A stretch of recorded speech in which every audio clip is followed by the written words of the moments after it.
Hi guys, I'm Leanne Little and I'm owl about stories. I read them, write them, watch them, anything with a story, I love it. I especially love sharing them with other people, and what better way is there than to start with the classics? They're classics for a reason, right? They're amazing stories and absolutely timeless. Don't forget to hit up all those fancy buttons like, subscribe, follow, share, whatever you need to do. But most importantly, don't be afraid to reach out. I would love to connect with you, so feel free to leave any comments as you'd like, or you can even follow me over on my Buy Me a Coffee page, leannelittle.com, to message directly. So let's continue on with The Count of Monte Cristo by Alexandre Dumas. Chapter 41, The Presentation. When Albert found himself alone with Monte Cristo, "My dear Count," said he, "allow me to commence my services as cicerone by showing you a specimen of a bachelor's apartment. You, who are accustomed to the palaces of Italy, can amuse yourself by calculating in how many square feet a young man who is not the worst lodged in Paris can live. As we pass from one room to another, I will open the windows to let you breathe." Monte Cristo had already seen the breakfast room and the salon on the ground floor. Albert led him first to his atelier, which was, as we have said, his favorite apartment. Monte Cristo quickly appreciated all that Albert had collected here: old cabinets, Japanese porcelain, oriental stuffs, Venetian glass, arms from all parts of the world. Everything was familiar to him, and at the first glance he recognized their date, their country, and their origin. Morcerf had expected he should be the guide. On the contrary, it was he who, under the Count's guidance, followed a course of archaeology, mineralogy, and natural history. They descended to the first floor. Albert led his guest into the salon. The salon was filled with the works of modern artists. There were landscapes by Dupré, with their long reeds and tall trees, their lowing oxen and marvelous skies, Delacroix's Arabian cavaliers with their long white burnouses, their shining belts, their damasked arms, their horses who tore each other with their teeth while their riders contended fiercely with their maces, aquarelles of Boulanger, representing Notre Dame de Paris with that vigor that makes the artist the rival of the poet.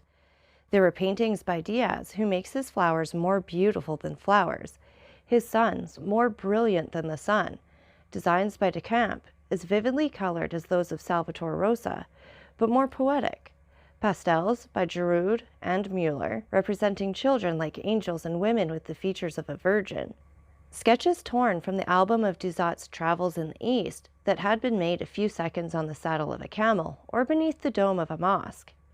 In a word, all that modern art can give in exchange and as recompense for the art lost and gone with ages long since past.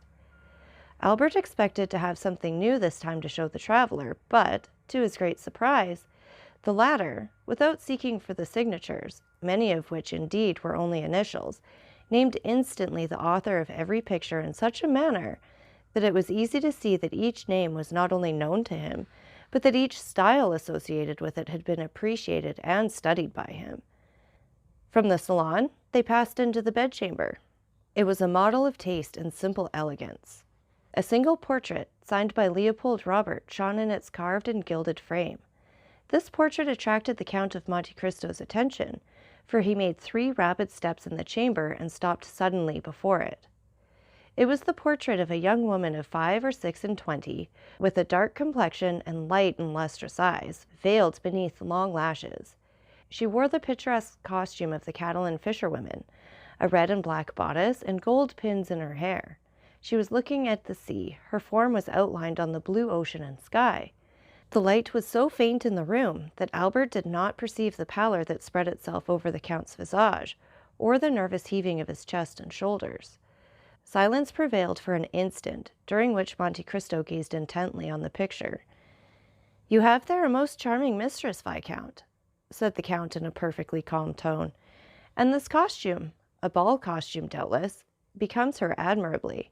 "Ah, monsieur," returned Albert, "I would never forgive you for this mistake if you had seen another picture beside this. You do not know my mother. She it is whom you see here. She had her portrait painted thus 6 or 8 years ago.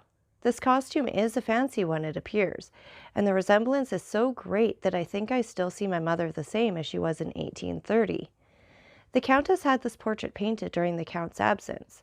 She doubtless intended giving him an agreeable surprise, but, strange to say, this portrait seemed to displease my father, and the value of the picture, which is, as you see, one of the best works of Leopold Robert, could not overcome his dislike to it. It is true, between ourselves, that Monsieur de Morcerf is one of the most assiduous peers at the Luxembourg, a general renowned for theory, but a most mediocre amateur of art. It is different with my mother, who paints exceedingly well, and who, unwilling to part with so valuable a picture, gave it to me to put here, where it would be less likely to displease Monsieur de Morcerf, whose portrait, by Gros, I will also show you. Excuse my talking of family matters, but I shall have the honor of introducing you to the Count. I tell you this to prevent you making any allusions to this picture. The picture seems to have a malign influence, for my mother rarely comes in here without looking at it, and still more rarely does she look at it without weeping. This disagreement is the only one that has ever taken place between the Count and Countess, who are still as much united, although married more than 20 years, as on the first day of their wedding. Monte Cristo glanced rapidly at Albert as if to seek a hidden meaning in his words, but it was evident the young man uttered them in the simplicity of his heart. "Now," said Albert, "that you have seen all my treasures, allow me to offer them to you, unworthy as they are. Consider yourself as in your own house, and to put yourself still more at your ease, pray accompany me to the apartments of Monsieur de Morcerf, he whom I wrote from Rome an account of the services you rendered me, and to whom I announced your promised visit. I may say that both the Count and Countess anxiously desire to thank you in person. You are somewhat blasé, I know, and family scenes have not much effect on Sinbad the sailor, who has seen so many others. However, accept what I propose to you as an initiation into Parisian life, a life of politeness, visiting, and introductions." Monte Cristo bowed without making any answer. He accepted the offer without enthusiasm and without regret, as one of those conventions of society which every gentleman looks upon as duty. Albert summoned his servant and ordered him to acquaint Monsieur and Madame de Morcerf of the arrival of the Count of Monte Cristo. Albert followed him with the Count. When they arrived at the antechamber, above the door was visible a shield, which, by its rich ornaments and its harmony with the rest of the furniture, indicated the importance the owner attached to this blazon. Monte Cristo stopped and examined it attentively. "Azure 7 merlets, or placed blender," said he. "These are, doubtless, your family arms? Except the knowledge of blazons that enables me to decipher them, I am very ignorant of heraldry. I, a count of fresh creation, fabricated in Tuscany by the aid of a commandery of St. Stephen, and who would not have taken the trouble had I not been told that when you travel much it is necessary. Besides, you must have something on the panels of your carriage to escape being searched by the custom-house officers. Excuse my putting such a question to you." "It is not indiscreet," returned Morcerf, with the simplicity of conviction. "You have guessed rightly. These are our arms, that is, those of my father. But they are, as you see, joined to another shield which has gules, a silver tower, which are my mother's. By her side I am Spanish, but the family of Morcerf is French, and, I have heard, one of the oldest of the south of France." "Yes," replied Monte Cristo, "these blazons prove that. Almost all the armed pilgrims that went to the Holy Land took for their arms either a cross, in honor of their mission, or birds of passage, in sign of the long voyage they were about to undertake, and which they hoped to accomplish on the wings of faith. One of your ancestors had joined the Crusades, and supposing it to be only that of St. Louis, that makes you mount to the 13th century, which is tolerably ancient." "It is possible," said Morcerf. "My father has in his study a genealogical tree which will tell you all that, and on which I made commentaries that would have greatly edified Dozier and Jaucourt. At present I no longer think of it, and yet I must tell you that we are beginning to occupy ourselves greatly with these things under our popular government." "Well, then, your government would do well to choose from the past something better than the things that I have noticed on your monuments, and which have no heraldic meaning whatsoever. As for you, Viscount," continued Monte Cristo to Morcerf, "you are more fortunate than the government, for your arms are really beautiful and speak to the imagination. Yes, you are at once from Provence and Spain. That explains, if the portrait you showed me be like, the dark hue I so much admired on the visage of the noble Catalan." It would have required the penetration of Oedipus or the Sphinx to have divined the irony the Count concealed beneath these words, apparently uttered with the greatest politeness. Morcerf thanked him with a smile, and pushed open the door above which were his arms, and which, as we have said, opened into the salon. In the most conspicuous part of the salon was another portrait. It was that of a man, from 5 to 38, in the uniform of a general officer, wearing the double epaulette of heavy bullion that indicates superior rank, and the ribbon of the Legion of Honor around his neck, which showed he was a commander, and on the right breast the star of a grand officer of the Order of the Savior, and on the left that of the Grand Cross of Charles III, which proved that the person represented by the picture had served in the wars of Greece and Spain, or, what was just the same thing as regarded decorations, had fulfilled some diplomatic mission in the two countries. Monte Cristo was engaged in examining this portrait with no less care than he had bestowed upon the other, when another door opened and he found himself opposite to the Count of Morcerf in person. He was a man of 40 to 45 years, but seemed at least 50, and his black mustache and eyebrows contrasted strangely with his almost white hair, which was cut short in the military fashion. He was dressed in plain clothes and wore in his buttonhole the ribbons of the different orders to which he belonged. He entered with a tolerably dignified step and with some little haste. Monte Cristo saw him advance towards him without making a single step. It seemed as if his feet were rooted to the ground and his eyes on the Count of Morcerf. "Father," said the young man, "I have the honor of presenting to you the Count of Monte Cristo, the generous friend whom I had the good fortune to meet in the critical situation of which I have told you." "You are most welcome, monsieur," said the Count of Morcerf, saluting Monte Cristo with a smile, "and monsieur has rendered our house, in preserving its only heir, a service which ensures him our eternal gratitude." As he said these words, the Count of Morcerf pointed to a chair, while he seated himself in another opposite the window. Monte Cristo, in taking the seat Morcerf offered him, placed himself in such a manner as to remain concealed in the shadow of the large velvet curtains, and read on the careworn and livid features of the Count a whole history of secret griefs written in each wrinkle time had planted there. "The Countess," said Morcerf, "was at her toilet when she was informed of the visit she was about to receive. She will, however, be in the salon in 10 minutes. "It is a great honor to me," returned Monte Cristo, "to be thus, on the first day of my arrival in Paris, brought in contact with a man whose merit equals his reputation, and to whom fortune has for once been equitable. But has she not still on the plains of Matija, or in the mountains of Atlas, a marshal's staff to offer you?" "Oh," replied Morcerf, reddening slightly, "I have left the service, monsieur. Made a peer at the Restoration, I served through the first campaign under the orders of Marshal Bourmont. I could, therefore, expect a higher rank, and who knows what might have happened had the elder branch remained on the throne. But the Revolution of July was, it seems, sufficiently glorious to allow itself to be ungrateful, and it was so for all services that did not date from the imperial period. I tendered my resignation, for when you have gained your epaulettes on the battlefield, you do not know how to maneuver on the slippery grounds of the salons. I have hung up my sword and cast myself into politics. I have devoted myself to industry. I studied the useful arts. During the 20 years I served, I often wished to do so, but I had not the time." "These are the ideas that render your nation superior to any other," returned Monte Cristo. "A gentleman of high birth, possessor of an ample fortune, you have consented to gain your promotion as an obscure soldier, step by step. This is uncommon. Then become general, peer of France, commander of the Legion of Honor. You consent to again commence the second apprenticeship, without any other hope or any other desire than that of one day becoming useful to your fellow creatures. This, indeed, is praiseworthy. Nay, more, it is sublime." Albert looked on and listened with astonishment. He was not used to see Monte Cristo give vent to such bursts of enthusiasm. "Alas," continued the stranger, doubtless to dispel the slight cloud that covered Morcerf's brow, "we do not act thus in Italy. We grow according to our race and our species, and we pursue the same lines, and often the same uselessness, all our lives." "But, monsieur," said the Count of Morcerf, "for a man of your merit, Italy is not a country, and France opens her arms to receive you. Respond to her call.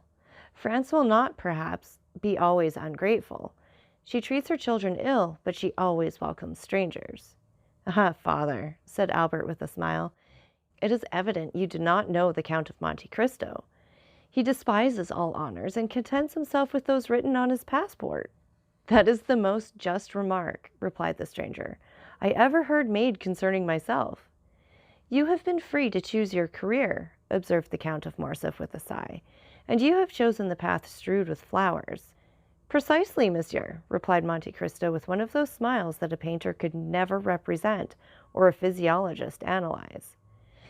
"If I did not fear to fatigue you," said the general, evidently charmed with the Count's manners, "I would have taken you to the chamber. There is a debate very curious to those who are strangers to our modern senators." "I shall be most grateful, monsieur, if you will, at some future time, renew your offer. But I have been flattered with the hope of being introduced to the Countess, and I will therefore wait." "Ah, here is my mother!" cried the Viscount. Monte Cristo turned round hastily and saw Madame de Morcerf at the entrance of the salon, at the door opposite to that by which her husband had entered, pale and motionless. When Monte Cristo turned round, she let fall her arm, which, for some unknown reason, had been resting on the gilded doorpost. She had been there some moments and had heard the last words of the visitor. The latter rose and bowed to the Countess, who inclined herself without speaking. "Ah, good heavens, madame," said the Count. "Are you ill, or is it the heat of the room that affects you?" "Are you ill, mother?" cried the Viscount, springing towards her. She thanked them both with a smile. "No," returned she, "but I feel some emotion on seeing, for the first time, the man without whose intervention we should have been in tears and desolation. Monsieur," continued the Countess, advancing with the majesty of a queen, "I owe to you the life of my son, and for this I bless you. Now I thank you for the pleasure you give me in thus affording me the opportunity of thanking you as I have blessed you, from the bottom of my heart." The Count bowed again, but lower than before. He was even paler than Mercédès. "Madame," said he, "the Count and yourself recompense too generously a simple action. To save a man, to spare a father's feelings or a mother's sensibility, is not to do a good action, but a simple deed of humanity." At these words, uttered with the most exquisite sweetness and politeness, Madame de Morcerf replied, "It is very fortunate for my son, monsieur, that he found such a friend, and I thank God that things are thus."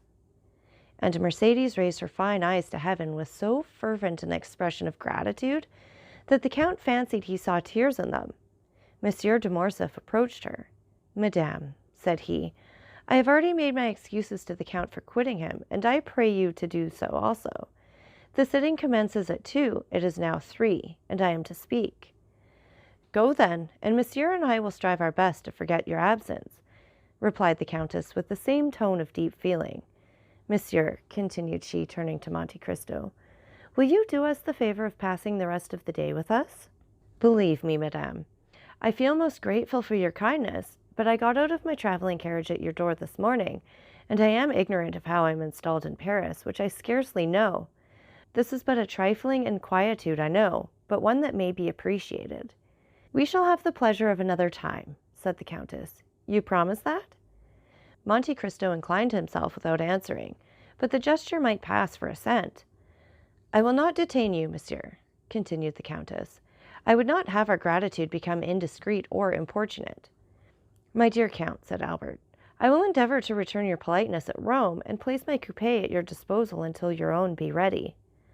"A thousand thanks for your kindness, Viscount," returned the Count of Monte Cristo, "but I suppose that Monsieur Bertuccio has suitably employed the 4 hours and a half I have given him, and that I shall find a carriage of some sort ready at the door."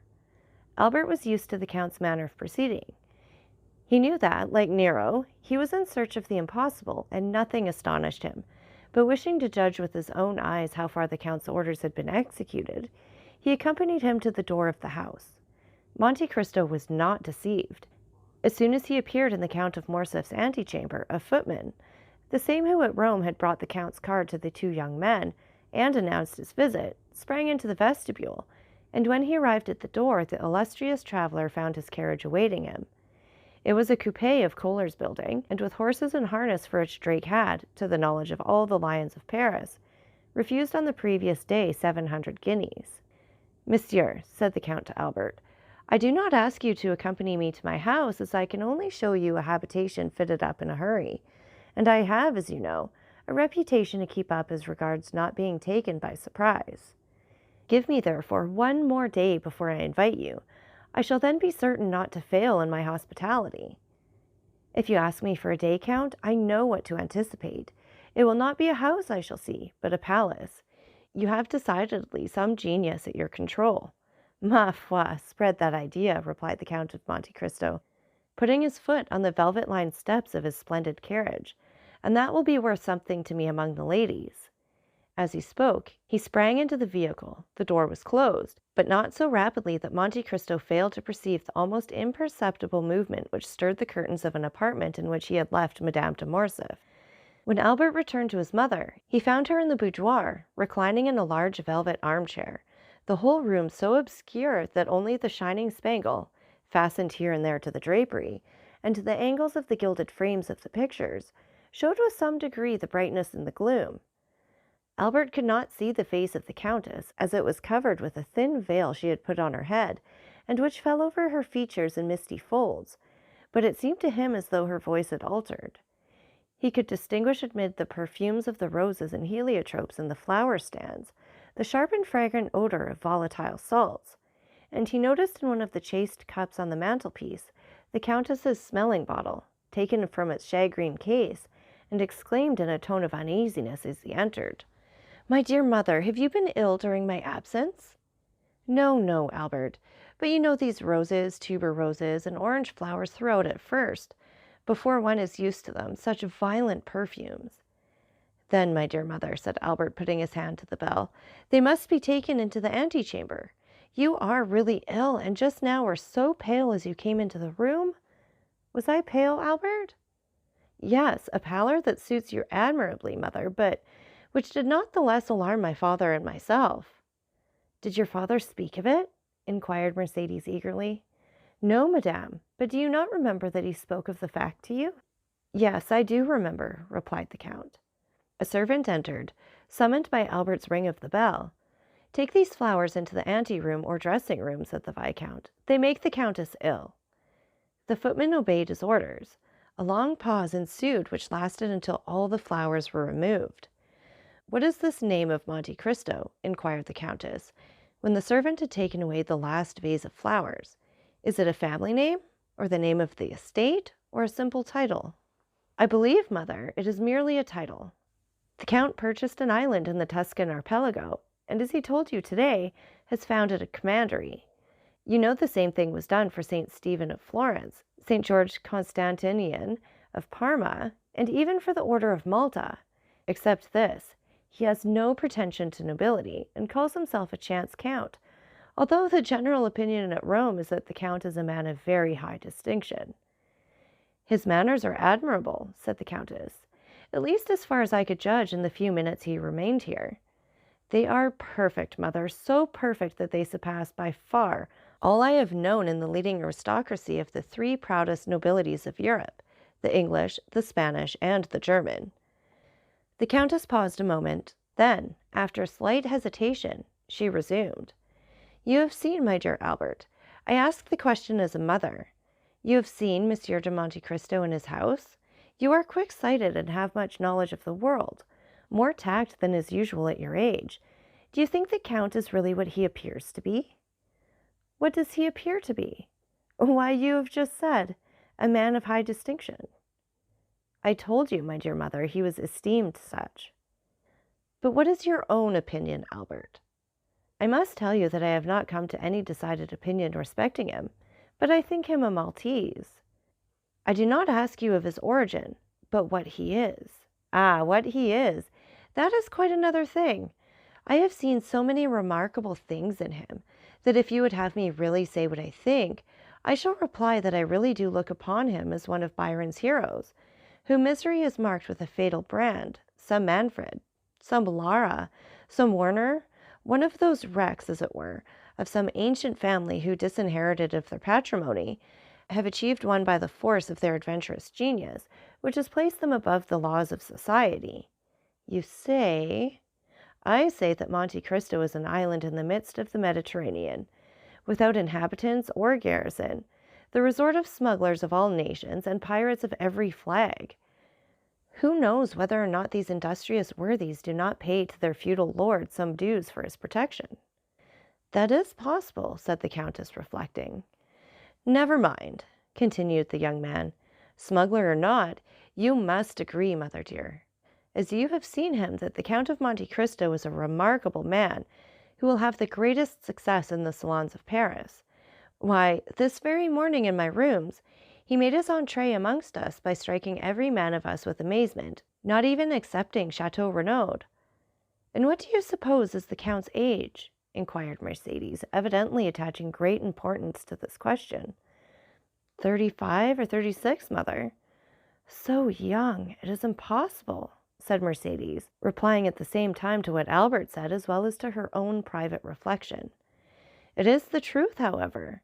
3 or 4 times he has said to me, and certainly without the slightest premeditation, at such a period I was 5 years old, at another 10 years old, at another 12, and I, induced by curiosity, which has kept me alive to these details, have compared the dates, and never found him inaccurate.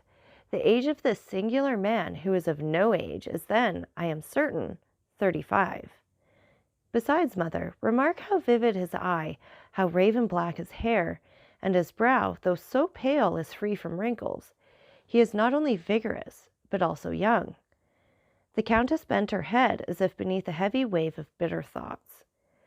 And has this man displayed a friendship for you, Albert? She asked with a nervous shudder. I am inclined to think so. And do you like him? Why, he pleases me in spite of Franz d'Epinay, who tries to convince me that he is a being returned from the other world. The Countess shuddered. Albert, she said in a voice which was altered by emotion, I have always put you on your guard against new acquaintances. Now you are a man and are able to give me advice, yet I repeat to you, Albert, be prudent. Why, my dear mother, it is necessary, in order to make your advice turn to account, that I should know beforehand what I have to distrust. The Count never plays. He only drinks pure water tinged with a little sherry, and is so rich that he cannot, without intending to laugh at me, try to borrow money. What then have I to fear from him? You are right, said the Countess, and my fears are weakness, especially when directed against a man who has saved your life. How did your father receive him, Albert? It is necessary that we should be more than complacent to the Count. Monsieur de Morcerf is sometimes occupied. His business makes him reflective, and he might, without intending it— Nothing could be in better taste than my father's demeanor, madame, said Albert. Nay, more. He seemed greatly flattered at 2 or 3 compliments which the Count very skilfully and agreeably paid him, with as much ease as if he had known him these 30 years. Each of these little ticking arrows must have pleased my father, added Albert with a laugh. And thus they parted the best possible friends, and Monsieur de Morcerf even wished to take him to the chamber to hear the speakers. The Countess made no reply. She fell into so deep a reverie that her eyes gradually closed. The young man, standing up before her, gazed upon her with that filial affection which is so tender and endearing with children whose mothers are still young and handsome. Then, after seeing her eyes closed and hearing her breathe gently, he believed that she had dropped asleep and left the apartment on tiptoe, closing the door after him with the utmost precaution.